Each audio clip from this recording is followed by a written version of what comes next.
Let's get into that first topic, though. Is the government's plan to release prisoners early a dangerous one? 0207 862 2222 is the number. Give us a ring now. The head of the Met Police, Sir Mark Rowley, has raised concerns that the government's plan, which will see some prisoners released after serving only a third of their sentence, is dangerous. Justice Secretary Shabana Mahmood confirmed the proposal last week after she argued the prison system was on the brink of collapse because it was running out of space. Despite the concerns from police chiefs, the government says it will continue with the early release plan, but is it dangerous? Got to do something, Angela. We can't throw up prisons overnight. They are going to take us years or decades to make enough prison space. Look, what is the point of prison? It's supposed to be punitive and rehabilitative, OK? And once those two goals have been fulfilled, then those are good reasons to consider releasing people early. But if you're talking about releasing them for pragmatic reasons, i.e. because there's a space issue, then it makes a complete mockery of our justice system. It erodes public confidence. This concept of justice being seen to be done is completely chucked out of the window because it suggests to the victims that the crime that these people have been in prison for is not being taken seriously. It doesn't give the victims or their loved ones any sense of closure. They'll feel betrayed.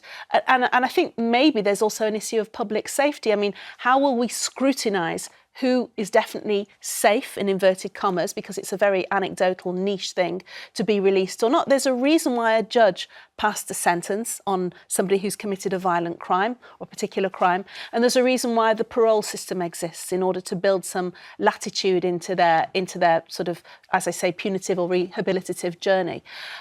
Anything else, I think, is absolutely for the birds. It really dismays and worries me that sort of, like I say, pragmatic housekeeping, whatever you want to call it, is being considered the reason to do this. Isn't there also a point here, Matthew, that suddenly we've drawn a line and we have a point past which some crimes are seen as minor or lower level, those ones we let out first. And actually, for the victims, as Angela's saying, they're not low level, they're serious. A burglary can be life-ruining, really, can be catastrophic for some people. To then see that person let out because there simply isn't enough space, that doesn't feel like justice, does it? No, and listen, every crime, regardless of how people wish to view it, has a victim, and the victim will always consider it a serious crime to themselves. Lots of crimes, as you say, burglaries, it might seem minor to some people. That will have a traumatic effect on somebody who may not want to go to sleep at night or can't sleep at night, because what do you do? Is the door definitely locked? And it makes you think differently. Of course it does. And I think Angela's got a fair point in theory, and that is what prison is there to do. However, the government has itself in a bit of an impossible position, I'd say. It's like trying to get the eggs out of a baked cake. Like, it's almost impossible. The Conservatives over the last 14 years created 500 prison spaces. Now, bear in mind, we have the largest prison population in Western Europe. 1993, there was 44,000 prisoners. 2025, today, we've got 88,000, far more than any other country in Western Europe. And I suppose from a fairness point of view, the only way I can sort of see it is there's nowhere else to put people. There's no places, right? So what do we do? And I've not yet heard an alternative. So you either potentially let out people who maybe, shouldn't be released just yet, maybe they shouldn't, but they've served some element of time, right? So they've served prison time. Or you don't put people in prison that need to go to prison because they're almost sat on a wait list. And what do you do with them in the meantime? I think the problem we've always had in this country, and David Gauke's sentencing review obviously touched on this last week, is that we've had an obsession with tougher sentences. And that's where we've ended up with this prison population, in that every sentence, every maximum sentence since 1993 has grown for longer and longer and longer. I think the government should be making more use, and all government should make use of things like community sentences. I think they shouldn't be seen as a lesser form of punishment. It's an alternative. I think for victims as well, restorative justice in many cases is a great leveller, in the fact that you're bringing the victim and the perpetrator together, and that person, that victim, is getting their say and getting some closure. We shouldn't ignore your lived experience. The thing that you went through, you were sentenced and you did community service. I'm just, the big missing part of this story is what happens to them when they're released and how they're looked after, how it's actually used to prevent reoffending has got to be, you know, if we're talking about danger, that's what we mean, isn't it? And it's not. This is the system. 90-odd%, I forget the true figure, but over 90% of those released in the last early release scheme last summer went straight back to prison within 6 months. Now, a lot of people said, well, there you go, they shouldn't be released. Some were only released 3 months early. What it shows to me is prison doesn't work. It doesn't rehabilitate. Did community service work with you? Was that the thing that actually made you say, definitely not going back to that life? No, not just that. It was support, and that's what people don't leave with. So I had my best friend's mum and dad take me in, and I had support around me, an opportunity and education.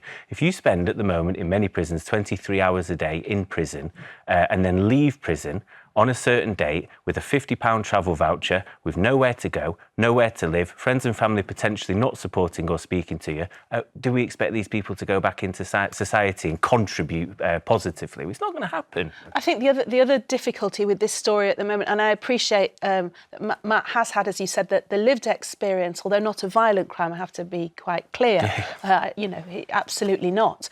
The case, for example, of Lucy Connolly, who is serving a 3-year sentence at the moment for yes, absolutely publicising a very, very offensive tweet post Southport. And I think that's a whole different case and it's a whole different conversation. But I think there's a general feeling that we're putting people in prison for things like that, which were absolutely, you know, she shouldn't have done it and the whatever. It's obviously a whole different conversation, as I said. But is she a threat to me if I was to walk down the street? Now, it is nuanced and it's difficult. The things that she said could incite people to do things which would be a threat to you. I understand. And there has to be a deterrent to stop somebody like Lucy from doing that, because they have to understand there are consequences to the things that they say. I 100% agree with all of those things. But I think there is this notion of a 3-year sentence for that, and yet you've got people who may have only served 6 months, 9 months for a violent crime. I think the difficulty is the unlevel playing field, I think, which makes people feel very nervous. OK, let's take some calls because we've got loads coming in. Peter's in Cheshire. Peter, do you think it's dangerous, this early release scheme? I think it can be, because you never know what's in people's head, and there's countless examples of people who've been released early and then gone on to ruin other people's lives by either murdering people or stabbing people. Well, there was that case of the chap, do you remember, in London, who was released early and went and started knifing people. How do you know what's going on in people's heads? This is the problem. How will you ever know that, though, Peter? Because exactly. You can't keep people in prison forever.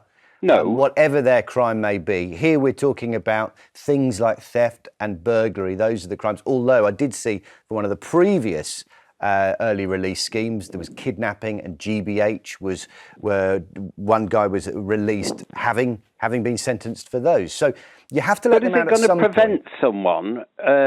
It's going to encourage people to do more of that, isn't it? If they know they're going to get away with it and not have a very long prison sentence. Is it to do with the release, or is it to do, as Matthew says, about what happens after that, about the way that they are supported, which made the difference in his life? Well, he's right. That does make a difference.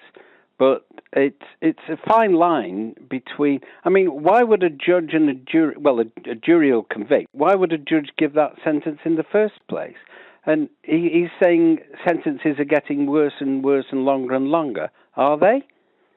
I mean, that is a good point, Matthew, that a long consideration of all of the facts in one place is what has led a jury to find them guilty and a judge to give that sentence. And then that's turned on its head. And actually, for pure pragmatism, we say, no, a third of that's enough. Yes, but I suppose, is it going to encourage people to want to do better? And again, it's about that encouragement. I think this has to come totally multifaceted. It can't just be, can you earn your way out? What are you going to do when you get out? What support is there? And it's not going to work for everybody. They haven't earned the difference between what they would have served and the current lot they're about to be released. Yeah. No, again, this is purely a numbers issue. There are no prison places for prisoners currently ready to go to prison. What do we do with them then? OK, I want to take another call. Peter's in East Yorkshire. Does it make sense to you? Do you think it could be dangerous, this early release scheme, Peter? My point of view is, I think the whole penal service or penal institution needs an overhaul. We're handing out custodial sentences for people when we're all being told that the prisons are full and overflowed. But what the point is, wouldn't it be better served? You can't fine people, because what is the point in fining somebody who hasn't got any money in the first place? He's going to go to crime to eventually pay that fine. So that's pointless. What about some more community-based custodial type sentences where they have to? What are the crimes that you're looking at and saying you shouldn't go to prison for that?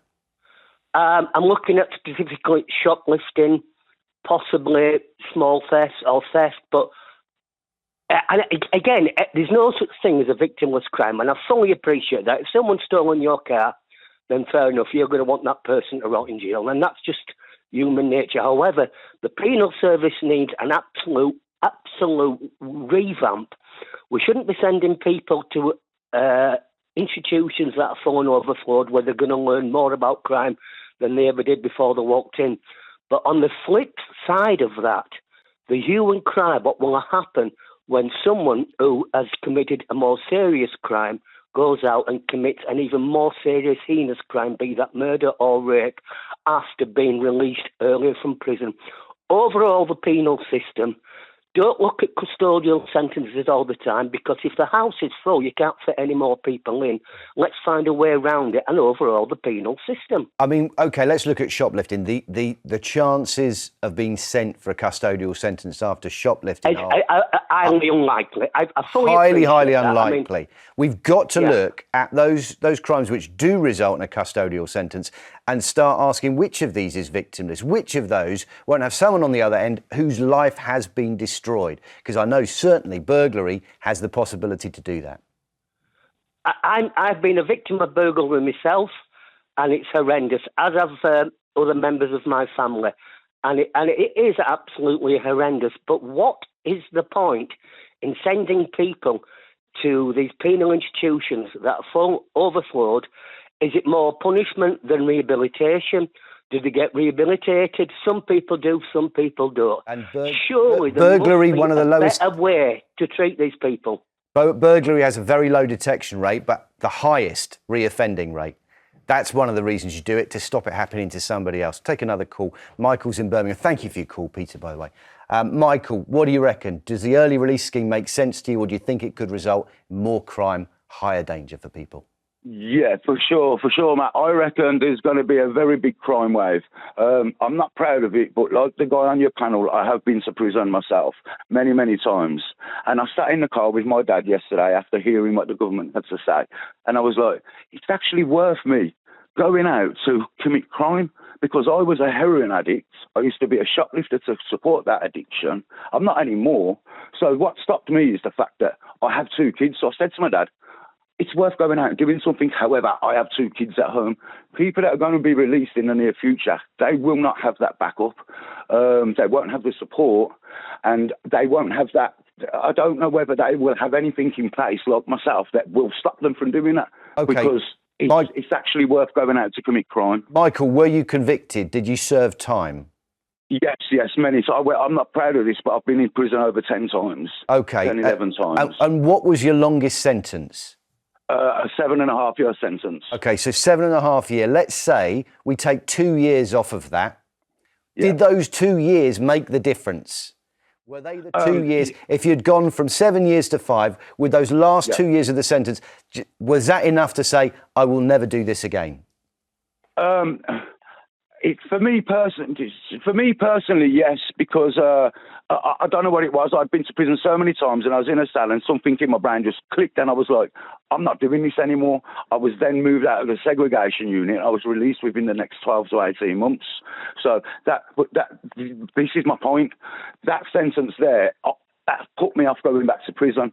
But if heroin addicts, for example, let's just say anybody that needs to feed any kind of a habit, it's going to be worth them doing a crime, because most of the time it's burglary or shoplifting. They know they're not going to get any long sentence. It's actually worth going out. That's my point, and it's Michael, crazy to me because.